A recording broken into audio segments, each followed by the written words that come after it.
The Secret Garden by Frances Hodgson Burnett. Chapter 1. There is no one left. When Mary Lennox was sent to Misselthwaite Manor to live with her uncle, everybody said she was the most disagreeable-looking child ever seen. It was true, too. She had a little thin face and a little thin body, thin light hair and a sour expression. Her hair was yellow, and her face was yellow because she had been born in India and had always been ill in one way or another. Her father had held a position under the English government, and had always been busy and ill himself, and her mother had been a great beauty who cared only to go to parties and amuse herself with gay people. She had not wanted a little girl at all, and when Mary was born she handed her over to the care of an ayah, who was made to understand that if she wished to please the Mem Sahib, she must keep the child out of sight as much as possible. So when she was a sickly, fretful, ugly little baby she was kept out of the way, and when she became a sickly, fretful, toddling thing she was kept out of the way also. She never remembered seeing familiarly anything but the dark faces of her ayah and the other native servants, and as they always obeyed her and gave her her own way in everything, because the Mem Sahib would be angry if she was disturbed by her crying, by the time she was 6 years old she was as tyrannical and selfish a little pig as ever lived. The young English governess who came to teach her to read and write disliked her so much that she gave up her place in 3 months, and when other governesses came to try to fill it, they always went away in a shorter time than the first one. So if Mary had not chosen to really want to know how to read books, she would never have learned her letters at all. One frightfully hot morning, when she was about 9 years old, she awakened feeling very cross, and she became crosser still when she saw that the servant who stood by her bedside was not her ayah. "Why did you come?" she said to the strange woman. "I will not let you stay. Send my ayah to me." The woman looked frightened, but she only stammered that the ayah could not come, and when Mary threw herself into a passion and beat and kicked her, she looked only more frightened, and repeated that it was not possible for the ayah to come to Missy Sahib. There was something mysterious in the air that morning. Nothing was done in its regular order, and several of the native servants seemed missing, while those whom Mary saw slunk or hurried about with ashy and scared faces. But no one would tell her anything, and her ayah did not come. She was actually left alone as the morning went on, and at last she wandered out into the garden and began to play by herself under a tree near the veranda.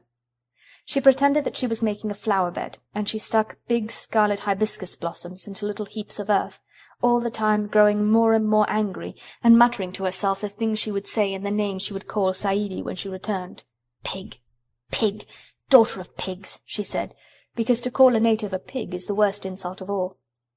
She was grinding her teeth and saying this over and over again, when she heard her mother come out on the veranda with someone. She was with a fair young man, and they stood talking together in low, strange voices. Mary knew the fair young man who looked like a boy. She had heard that he was a very young officer who had just come from England. The child stared at him, but she stared most at her mother. She always did this when she had a chance to see her, because the Mem Sahib, Mary used to call her that oftener than anything else, was such a tall, slim, pretty person, and wore such lovely clothes. Her hair was like curly silk, and she had a delicate little nose which seemed to be disdaining things, and she had large, laughing eyes. All her clothes were thin and floating, and Mary said they were full of lace. They looked fuller of lace than ever this morning, but her eyes were not laughing at all. They were large and scared, and lifted imploringly to the fair boy officer's face. "Is it so very bad? Oh, is it?" Mary heard her say. "Awfully," the young man answered in a trembling voice. "Awfully, Mrs. Lennox. You ought to have gone to the hills 2 weeks ago." The Mem Sahib wrung her hands. "Oh, I know I ought," she cried. "I only stayed to go to that silly dinner party. What a fool I was!" At that very moment such a loud sound of wailing broke out from the servants' quarters that she clutched the young man's arm, and Mary stood shivering from head to foot. The wailing grew wilder and wilder. "What is it? What is it?" Mrs. Lennox gasped. "Someone has died," answered the boy officer. "You did not say it had broken out among your servants." "I did not know," the Mem Sahib cried. Come with me," and she turned and ran into the house. After that appalling things happened, and the mysteriousness of the morning was explained to Mary. The cholera had broken out in its most fatal form, and people were dying like flies. The ayah had been taken ill in the night, and it was because she had just died that the servants had wailed in the huts. Before the next day 3 other servants were dead, and others had run away in terror. There was panic on every side, and dying people in all the bungalows. During the confusion and bewilderment of the second day, Mary hid herself in the nursery and was forgotten by everyone. Nobody thought of her, nobody wanted her, and strange things happened of which she knew nothing. Mary alternately cried and slept through the hours. She only knew that people were ill, and that she heard mysterious and frightening sounds. Once she crept into the dining-room and found it empty, though a partly finished meal was on the table, and chairs and plates looked as if they had been hastily pushed back when the diners rose suddenly for some reason. The child ate some fruit and biscuits, and being thirsty, she drank a glass of wine which stood nearly filled. It was sweet, and she did not know how strong it was. Very soon it made her intensely drowsy, and she went back to her nursery and shut herself in again, frightened by cries she heard in the huts, and by the hurrying sound of feet. The wine made her so sleepy that she could scarcely keep her eyes open, and she lay down on her bed and knew nothing more for a long time. Many things happened during the hours in which she slept so heavily, but she was not disturbed by the wails and the sound of things being carried in and out of the bungalow. When she awakened, she lay and stared at the wall. The house was perfectly still. She had never known it to be so silent before. She heard neither voices nor footsteps, and wondered if everybody had got well of the cholera, and all the trouble was over. She wondered also who would take care of her now her Ayah was dead. There would be a new Ayah, and perhaps she would know some new stories. Mary had been rather tired of the old ones. She did not cry because her nurse had died. She was not an affectionate child, and had never cared much for anyone. The noise and hurrying about and wailing over the cholera had frightened her, and she had been angry because no one seemed to remember that she was alive. Everyone was too panic-stricken to think of a little girl no one was fond of. When people had the cholera, it seemed that they remembered nothing but themselves. But if everyone had got well again, surely someone would remember and come to look for her. But no one came, and as she lay waiting, the house seemed to grow more and more silent.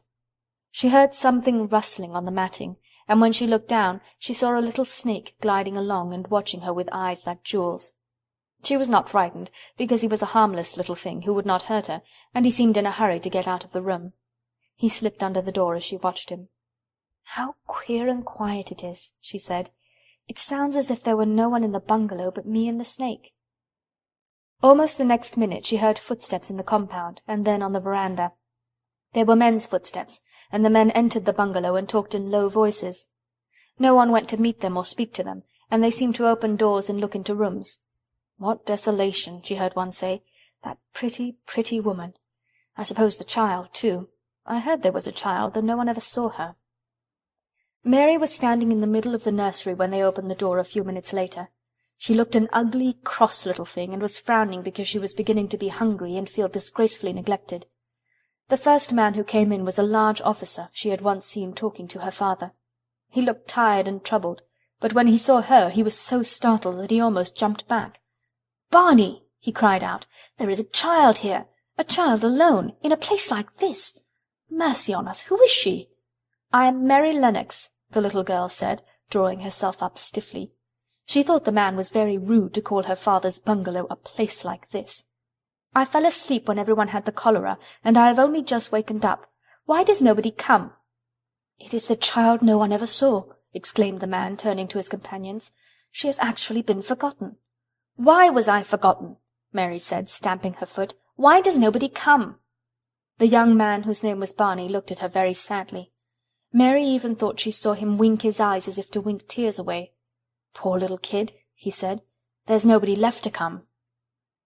It was in that strange and sudden way that Mary found out that she had neither father nor mother left, that they had died and been carried away in the night, and that the few native servants who had not died also had left the house as quickly as they could get out of it, none of them even remembering that there was a Missy Sahib. That was why the place was so quiet. It was true that there was no one in the bungalow but herself and the little rustling snake. End of Chapter 1.